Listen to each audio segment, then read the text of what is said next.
Haleluya, puji Tuhan, salam sejahtera Bapak Ibu yang diberkati Tuhan. Saya percaya bahwa hari ini Bapak Ibu Saudara ada di dalam perlindungan Tuhan. Sebab janji Tuhan, Tuhan tidak pernah membiarkan, Tuhan tidak pernah meninggalkan orang-orang yang mengasihi Tuhan dan beriman kepada Tuhan. Oleh karena itu, mari Bapak Ibu kita juga tidak pernah lupa mendeklarasikan rise up, bangkit, bergerak, berdampak. Tuhan memberkati setiap kehidupan kita. Dan mari Bapak Ibu yang diberkati Tuhan, kita akan menikmati kebenaran firman Tuhan dari Amsal pasal 13. Amsal pasal 13 saya bacakan ayat 7. Bapak Ibu dapat menikmati keseluruhan dari ayat-ayat ini supaya kehidupan rohani kita dikenyangkan oleh firman Tuhan. Ayat 7 berkata demikian. Ada orang yang berlagak kaya tetapi tidak mempunyai apa-apa. Ada pula yang berpura-pura miskin tetapi hartanya banyak. Sekali lagi kita baca, bahkan boleh hafal Bapak Ibu Saudara ya. Ada orang yang berlagak kaya tetapi tidak mempunyai apa-apa. Ada pula yang berpura-pura miskin tetapi hartanya banyak. Luar biasa Bapak Ibu ya ayat ini, dan kita akan merenungkan dari ayat 7 ini dalam Amsal pasal 13. Saya memberikan judul yaitu sandiwara. Banyak orang bisa bersandiwara dalam kehidupannya.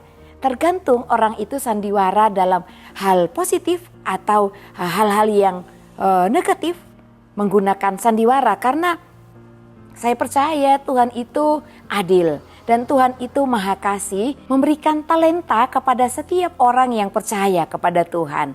Dan saya percaya Bapak Ibu punya talenta. Dan setiap orang bisa bersandiwara Bapak Ibu yang diberkati Tuhan. Oleh karena itu kita akan masuk dalam bagian observasi.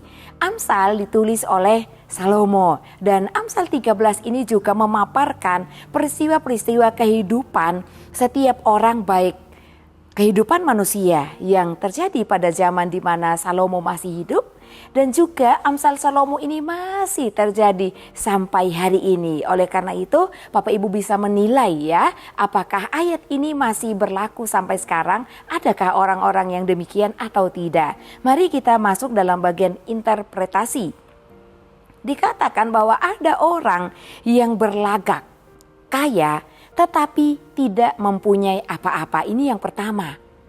Orang yang berlagak kaya tapi tidak mempunyai apa-apa adalah orang yang memiliki sifat sombong dalam kehidupannya, perilaku sombong dalam dirinya. Orang tersebut, orang yang berperilaku sombong, orang yang seringkali dalam penampilannya suka memamerkan sesuatu. Jadi suka pamer Bapak Ibu Saudara yang berkati Tuhan. Suka berpenampilan yang mungkin mahal-mahal, tapi sebenarnya dia tidak punya apa-apa. Kenapa dia harus berpenampilan over atau berpenampilan supaya lebih oke daripada orang lain? Karena dia haus akan pujian. Dia ingin orang-orang itu memuji hidupnya dan juga menghormati hidupnya. Oleh karena itu orang yang demikian kadang cenderung boros. Karena dia harus berfoya-foya dalam kehidupannya, membeli barang-barang mewah, menikmati kehidupan dengan mewah, tapi sebetulnya dia hanya berlagak kaya namun tidak memiliki apa-apa, menutup diri dengan penampilan, menutup diri dengan gaya hidupnya supaya kelihatan glamor dan kelihatan sebagai orang kaya. Bapak Ibu, sebesar apapun usaha kita untuk terlihat kaya supaya dihormati orang, itu sia-sia. Orang itu akan melihat bahwa wow, dia pakai barang-barang mewah, hanya menyombongkan diri. Dan itu pasti tercium energi kesombongannya. Oleh karena itu jangan pernah ada kehidupan yang sombong atau berlagak kaya, karena orang itu pasti tahu. Kita mungkin yang berlagak kaya tidak tahu kalau orang lain sebenarnya tahu. Hanya kebodohan yang kita lakukan di hadapan sesama kita, bahkan di hadapan Tuhan. Dan orang seperti ini adalah orang yang mementingkan penampilan luar. Sebab dia mencari kehormatan bagi dirinya sendiri supaya orang-orang melihatnya dan memujinya. Mereka seringkali mencari validasi diri. Validasi diri adalah pengakuan dirinya supaya orang mengakui bahwa dia hebat, dia orang berada, dia orang punya, dia lebih daripada orang lain, dia mampu dan lain-lain sebagainya. Oleh karena itu seringkali orang yang demikian berbohong. ya sudah berbohong, berpura-pura kaya, tapi juga bisa berdampak suka menipu orang lain, meminjam sana sini tanpa mengembalikan. Gali lubang, tidak tutup lubang, bahkan gali lubang, tutup lubang dengan meminjam dari orang lain. Susah hidupnya karena dia berlagak kaya. Oleh karena itu dia tidak tenang dalam pikirannya, dalam kehidupannya, karena bagaimana dia akan berlagak kaya pada hari esok. Dan dia harus melakukan tipu sana sini. Akhirnya hidupnya jadi susah, Bapak Ibu yang diberkati Tuhan. Oleh karena itu jangan pernah menyombongkan diri. Jangan pernah berlagak kaya. Sebab sandiwara yang demikian adalah sandiwara yang negatif. Yang dibangun dengan kebohongan diri sendiri. Menipu diri sendiri juga menipu banyak orang. Oleh karena itu Bapak Ibu kita lihat interpretasi yang kedua. Yaitu orang yang berlagak miskin dikatakan ya, orang yang berpura-pura miskin tetapi hartanya banyak. Wow, ini luar biasa ya.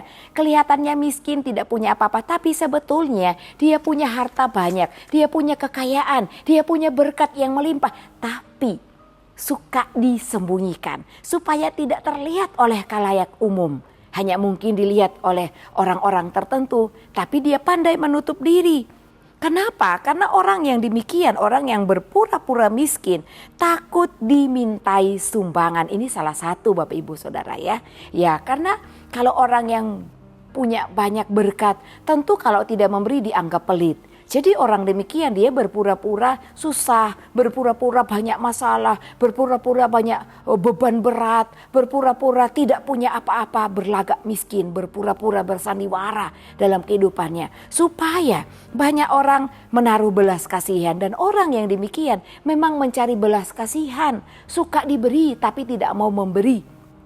Kenapa tidak mau memberi? Karena mereka berpikir ketika memberi mereka akan kekurangan, tidak bertambah banyak apa yang dia miliki. Oleh karena itu dia menimbun banyak-banyak. Tapi firman Tuhan, orang menimbun banyak-banyak juga tidak akan berlebihan. Seperti itu saja kehidupannya. Oleh karena itu Bapak Ibu yang berkati Tuhan, orang yang berpura-pura miskin karena takut ya miliknya dimintai oleh orang lain, atau mungkin keluarga bisa berharap kepadanya. Tentu ini hal yang tidak diinginkan Tuhan dalam kehidupan orang percaya. Nah, orang yang berpura-pura miskin kadang-kadang juga suka meminjam sana sini Bapak Ibu. Dia katakan bahwa dia tidak punya. Sebenarnya Tuhan sudah memberkatinya dengan melimpah. Tapi dia menimbun untuk dirinya sendiri. Dia menyimpan harta kekayaannya. Dan kadang-kadang orang seperti ini mengemis pun mereka rela. Dan tidak memandang bahwa mengemis itu pekerjaan yang tidak terhormat. Demi untuk menimbun kekayaan yang banyak-banyak, mereka mengemis, mereka tidak pandang bahwa itu hal yang sebenarnya memalukan bagi kehidupan mereka. Namun di balik mereka mengemis atau meminta belas kasihan orang lain, sebetulnya mereka mampu untuk mengerjakan hal-hal yang mereka bisa lakukan dalam kehidupan mereka. Pekerjaan yang lebih layak, mereka mampu melakukannya. Tapi karena mereka adalah orang yang berpura-pura miskin, orang yang suka bersandiwara, maka tampil apa adanya. Bahkan Bapak Ibu ada satu kesaksian ya, di Jakarta di salah satu sekolah ternama. Ada orang tua tinggalnya di kompleks yang sangat mewah elit.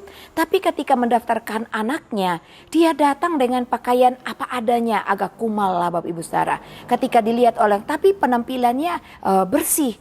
Ketika dilihat oleh orang lain, ada orang-orang yang iba karena orang-orang yang mendaftarkan anaknya di sekolah tersebut, mereka orang-orang kaya, orang-orang berada, sehingga mereka berbelas kasihan dan membayarkan formulir. Bahkan pihak sekolah pun, ini singkat kesaksiannya, memberikan belas kasihan, pengertian ya kepada orang tua tersebut dengan membebaskan uang gedung, biaya anaknya, dan anaknya boleh sekolah free di tempat itu, full beasiswa baik dari sekolah maupun dari orang-orang kaya yang menyekolahkan anaknya di tempat itu. Tetapi ketika sekolah ini, karena biasanya sekolah itu akan datang mengsurvei tempat-tempat rumah-rumah siswa. Ketika disurvei, dia memang datang ke alamat yang dia sebutkan, dan alamat itu memang rumahnya tidak layak, hanya punya kulkas dan tidak punya yang lain-lain.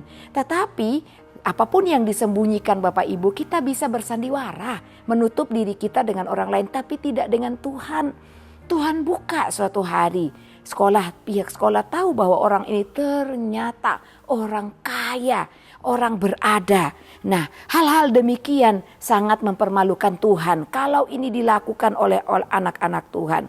Nah, orang yang berpura-pura miskin, bersandiwara dengan alasan-alasan tertentu dalam kehidupannya untuk dikasihi oleh orang lain, di tempat lain mereka bisa berfoya-foya Bapak Ibu. Jangan kaget kalau Bapak Ibu menemukan mereka di rumah-rumah makan ternama, rumah-rumah makan mewah, rumah-rumah makan mahal. Jangan kaget ya, mereka lah orang-orang yang berpura-pura miskin karena tidak ingin memberi kepada gereja, kepada pemerintah. Ya, banyak orang yang memiliki, yang mampu tapi tidak mau membayar kewajibannya, bayar sampah kepada pemerintah. Ada orang-orang yang demikian. Oleh karena itu kita sebagai anak Tuhan Bapak Ibu dalam bagian aplikasi, ya jangan melakukan hal demikian. Dua hal ini, berlagak kaya atau berpura-pura miskin, tinggalkan hal itu. Karena kedua hal ini adalah hal yang tidak berkenan di hadapan Tuhan. Setiap orang bisa bersandiwara mengelabui orang lain, tetapi tidak dengan Tuhan. Tuhan Maha tahu, Dia mengetahui sedalam apapun hati kita, pikiran kita, dan kehidupan kita. Tidak ada yang tertutup di hadapan Tuhan. Untuk apa kita berpura-pura kaya dan miskin Bapak Ibu ya Saudara? Mari tampilkan diri kita apa adanya. Tuhan sangat menghargai dan Tuhan menginginkan kejujuran dari setiap kehidupan kita. Kalau ada berkat berlebih, lebih baik kita memberi kepada orang lain. Niscaya kita akan merasakan bahagia yang lebih daripada biasanya kalau kita memberi dengan tulus ikhlas, dengan cinta akan Tuhan. Tuhan memberkati kita seperti mata air yang mengalir dan tidak pernah kering. Tuhan akan lakukan itu kepada orang-orang, kepada anak-anak Tuhan yang tidak bersandiwara dalam kehidupannya. Tuhan memberkati Bapak Ibu yang diberkati Tuhan. Pada Bapak Ibu Saudara yang terus setia mengikuti Renungan 79, kiranya dapat menjadi berkat bagi kita bersama-sama. Bagi Bapak Ibu Saudara yang ingin menyaksikan kesaksian tertentu, baik mujizat dalam keluarga, kesembuhan, pemulihan masalah, apapun yang Bapak Ibu alami atau Bapak Ibu yang ingin didoakan untuk pokok doa tertentu, dapat disalurkan melalui chat WhatsApp di nomor 081327420008. Mari kita berdoa. Terima kasih Bapa yang baik, kami mengucap syukur untuk kebenaran firman-Mu. Tuhan mampukan kami untuk melakukan firman-Mu. Tidak menjadi orang yang berpura-pura kaya dan juga tidak menjadi orang yang bersandiwara, berpura-pura miskin di hadapan manusia bahkan di hadapan Tuhan. Jadikan kami orang yang tampil apa adanya Tuhan. Sebab Tuhan mengasihi kami dan Tuhan senang dengan kejujuran dari kehidupan kami. Sebab siapakah di awan-awan yang sejajar dengan Engkau ya Tuhan. Ya Tuhan, Engkau Allah semesta alam, Engkau kuat ya Tuhan, dan kesetiaan-Mu ada di sekelilingmu. Kami mengucap syukur untuk kebenaran firman-Mu, memberkati seluruh umat-Mu yang menikmati firman-Mu. Dalam nama Tuhan Yesus Kristus kami berdoa. Haleluya, amin.